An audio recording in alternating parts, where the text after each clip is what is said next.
Good morning everyone, Radhe Radhe. और आजकेर ब्लगटा start होच्छे। आज आमरा जाচ্ছি মায়াপুর, एटलिस्ट মায়াপুর যাচ্ছি। আর আমার কথাটা জড়িয়ে গেছে কারণ অনেকটা ভোরবেলায় উঠেছি আর আজকে আমরা শুধুমাত্র ফ্যামিলি ট্রিপে যাচ্ছি মায়াপুর। সো চলো স্টেশনে গিয়ে দেখা হচ্ছে। আমরা অলরেডি লেট হয়ে গেছি, একটা ট্রেন মিস হয়ে গেছে আমাদের।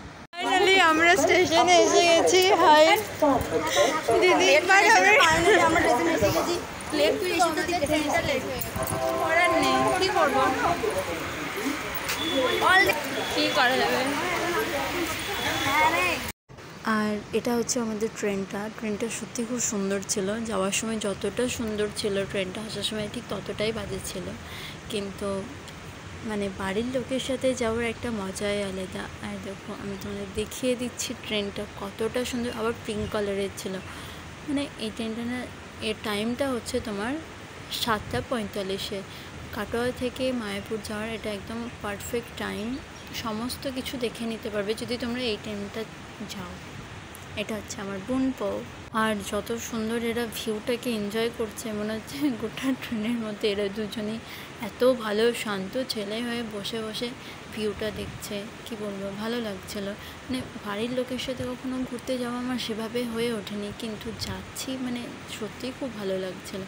এটা হচ্ছে আমার দিদি, এটা আমার মাসি, এটা আমার মা, আর এটা হচ্ছে আমার ছোটদি মানে রিম্পা, যাকে তোমরা অনেক সময় অনেক ভিডিওতে দেখেছো, কারণ ও আর আমি খুবই ভিডিও এসব করি। তারপর আমরা ট্রেনে প্রচুর খাবার খেয়েছি, যেটা হচ্ছে ঝালমুড়ি। আর এখন আমরা বিষ্ণুপ্রিয়া স্টেশনে নেমে পড়েছি। তোমরা চাইলে নবদ্বীপ স্টেশনেও নামতে পারো, কিন্তু বিষ্ণুপ্রিয়া স্টেশন থেকে নদীর ঘাটটা অনেকটা কাছে এবং ভাড়াটা হচ্ছে তোমার 15 টাকা করে পার হেড। সো তোমরা যদি বিষ্ণুপ্রিয়া থেকে নেমে যাও, তোমাদের আমার মনে হয় ঘাটটা কাছে পড়বে। আসার সময় আমরা নবদ্বীপ দিয়ে এসেছিলাম, কারণ পুরো নবদ্বীপটা আমরা ভিজিট করেছিলাম, দেখেছিলাম। আর যাওয়ার সময় এখন আমরা বিষ্ণুপ্রিয়াতে যাচ্ছি।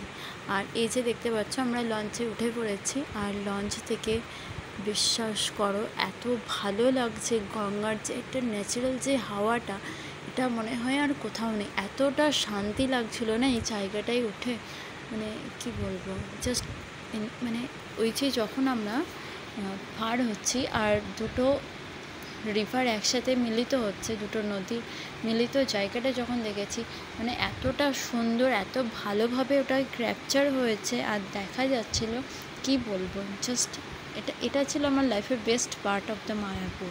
আর তোমরা যদি লঞ্চে করে এপার থেকে ওপার হও, মানে বিষ্ণুপ্রিয়া ঘাট থেকে মায়াপুর বা নবদ্বীপ ঘাট থেকে মায়াপুর, তো তোমার লঞ্চে গেলে 10 টাকা এবং নৌকাতে এলে 5 টাকা। আমার মনে হয় লঞ্চে যাওয়াটাই সেফ।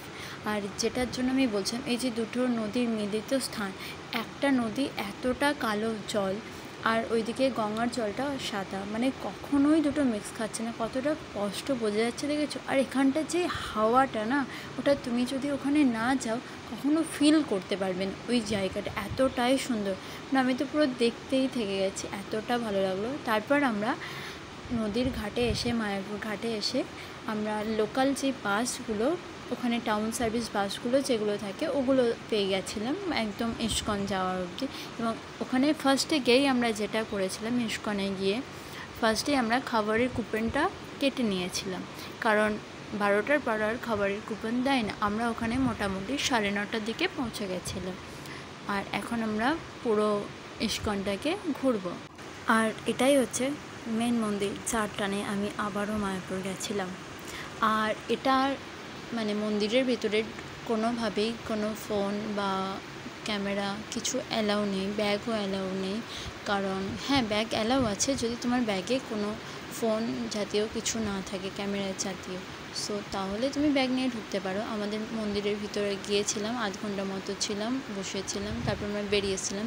এরপর হচ্ছে এটা হচ্ছে ইস্কনের যেটা নতুন টেম্পেলটা করেছে, ওটাই আমরা ঢুকেছিলাম। এবং বাইরে থেকে জাস্ট ভিউটা দেখো, এতটা ভালো লাগছে না, এখানে গেলেই একটা আলাদা শান্তি লাগে, যেটা ওখানে যারা যায় একবার তারা বারবার ওই টানেই যেতে থাকে। রাধে রাধে। যাই হোক, আর একটা কথা বলে দিই, তোমরা যদি কেউ নেক্সট মায়াপুর যাও বা যাওয়ার প্ল্যানিং করো, চেষ্টা করবে 12টার আগে, মানে 10টার দিকে ওখানে ঢোকার মর্নিংয়ে, কারণ 12টার সময় সমস্ত মন্দির বন্ধ হয়ে যায়। আমরা আগেরবার যখন আমরা কলেজ থেকে ট্যুরে গেছিলাম তখন আমাদের সমস্ত মন্দির প্রায় বন্ধই হয়ে গেছিলো, কিন্তু কিছু কিছু মন্দির খোলা থাকে, কিন্তু বেশিরভাগই বন্ধ হয়ে যায়। এটা হচ্ছে নিয়ম, 12টার পর খোলা থাকেই না, আবার 4টের সময় খোলে। সো চেষ্টা করবে 12টার আগে যাওয়ার। আমরা সমস্তটা মায়াপুরের ঘুরে নিয়েছিলাম। এখন আমরা যেখানে এসেছি সেটা হচ্ছে মাসির বাড়ি, নিমাইয়ের মাসির বাড়ি।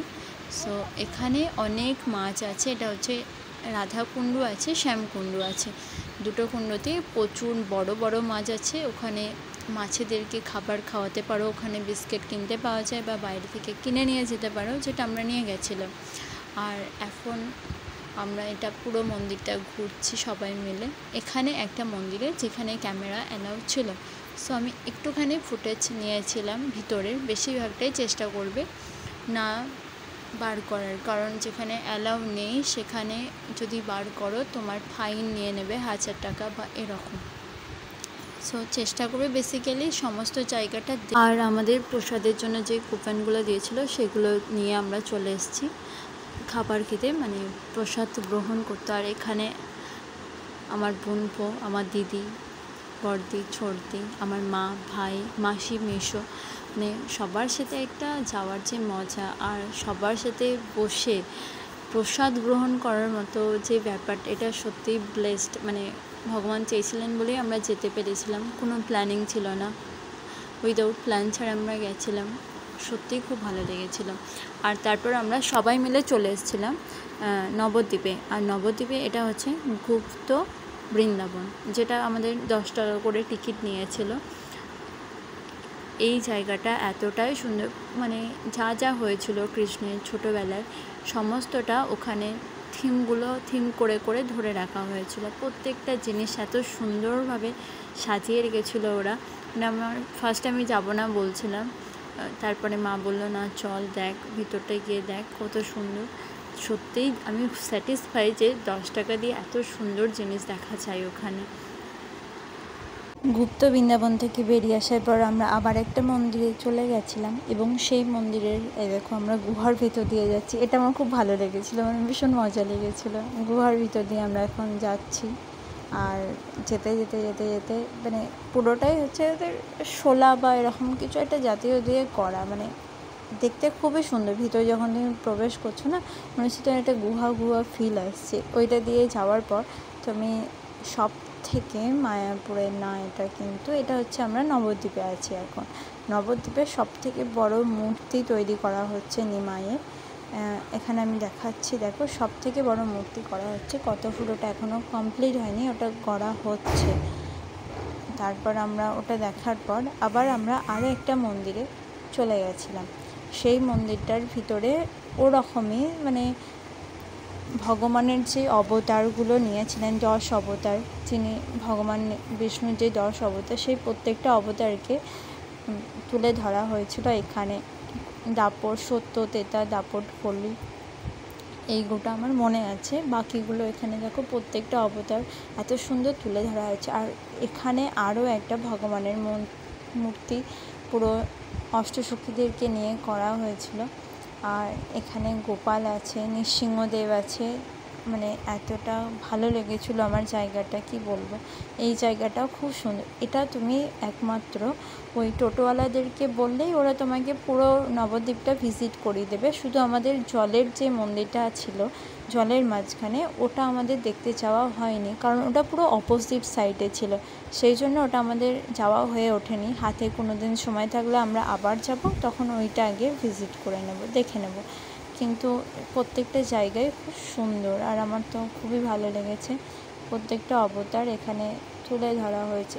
ওটাই গেলে তোমরা পুরোটা অল ওভার বুঝতে পারবে। তারপর আমরা বেরিয়ে আসার পর নিমাইয়ের যেখানে বাড়ি, মানে বিষ্ণুপ্রিয়ার এখানে বাড়ি ছিল, বিষ্ণুপ্রিয়ার নিমাইয়ের, এই বাড়িটা হচ্ছে নিমাইয়ের বাড়ি, মানে যখন নিমাই বেঁচে ছিলেন তখনকার, সেটাই আমাদেরকে বলা হয়েছিল, আমরা সেটাই দেখেছিলাম। তারপর ওখানে আরও আমরা দেখেছিলাম বিষ্ণুপ্রিয়ার বাড়ি, ওগুলো আমাদের অত ফুটেজ নেওয়া হয়নি আমার, কিন্তু ওখানে সমস্তটা তোমাদের দেখিয়ে দেবে। তারপর আমরা স্টেশনে গেছিলাম এবং স্টেশন থেকে আমরা ফেরার পথে এবার যাচ্ছি। আর এখন আমরা বাড়ি ফেরার পথে। নবদ্বীপ স্টেশন থেকে আমরা কাটোয়া গেছিলাম এবং কাটোয়া থেকে আমরা বাড়ি চলে এসেছিলাম। বাড়ি পৌঁছেছিলাম 7:30টার দিকে সন্ধে। আর তারপর আমরা ওখানে যা যা ফটো তুলেছিলাম সেগুলো এখানে কিছু অ্যাটাচ করে দিচ্ছি, উইদাউট মিউজিক ছাড়া দিচ্ছি, কারণ মিউজিক তো সবসময় দিই, আজকে নয় মিউজিক ছাড়াই ফটোগুলো দিলাম। আর এই প্রত্যেকটা ফটো না আমার কাছে অলওয়েজ একটা মোমেন্ট, একটা মুহূর্ত হিসাবে থেকে যাবে, ভালো মুহূর্ত। আমরা যখন আরও বড় হব, ভাই যখন বড় হবে, ঋষি যখন বড় হবে, ওরা দেখতে পাবে ওরা ছোটোবেলায় গেছিলো। আর প্রত্যেকটা ছবি না খুব সুন্দরভাবে, আমার তো প্রচুর ভালো লেগেছিলো। আমরা তিলক কেটেছিলাম। আর এগুলো হচ্ছে প্রত্যেকটা মন্দিরের ভিতরে নিজেদের পার্সোনাল ছবি আমরা তুলতে পারি। এটা যাওয়ার সময় গঙ্গার ঘাটে তোলা ছবিটা। আর এই ছবিটা আমার সবথেকে ভালো লেগেছিলো, এটা আমার বন্ধুদের সাথে তোলা হয়েছিল। সেম ছবি, পিছনে দেখো মহাদেব পাহাড়ের ওপর বসে আছে, এটা দিদি তুলে দিয়েছিল, এটা আমি তুলেছিলাম। আমার বেশিরভাগ ছবি মা তুলে দিয়েছিল, সেটা আমার আরও বেশি ভালো লেগেছে। আর এই যে আমার সব থেকে পছন্দের মানুষটার সাথে ছবি, এখানে মা, ভাই, মাসি সবাই দাঁড়িয়ে দাঁড়িয়ে প্রত্যেকটা ছবি আমরা খুব ভালো করে তুলেছিলাম। মানে ব্লগটা অনেকটা বড় হয়ে গেল, 11 মিনিট হয়ে গেছে। সব ব্লগটা এখানেই এন্ড করছি। রাধে রাধে, ভালো থেকো সবাই। আবার একটা নতুন ব্লগ নিয়ে খুব তাড়াতাড়ি দেখা হচ্ছে তোমাদের সাথে।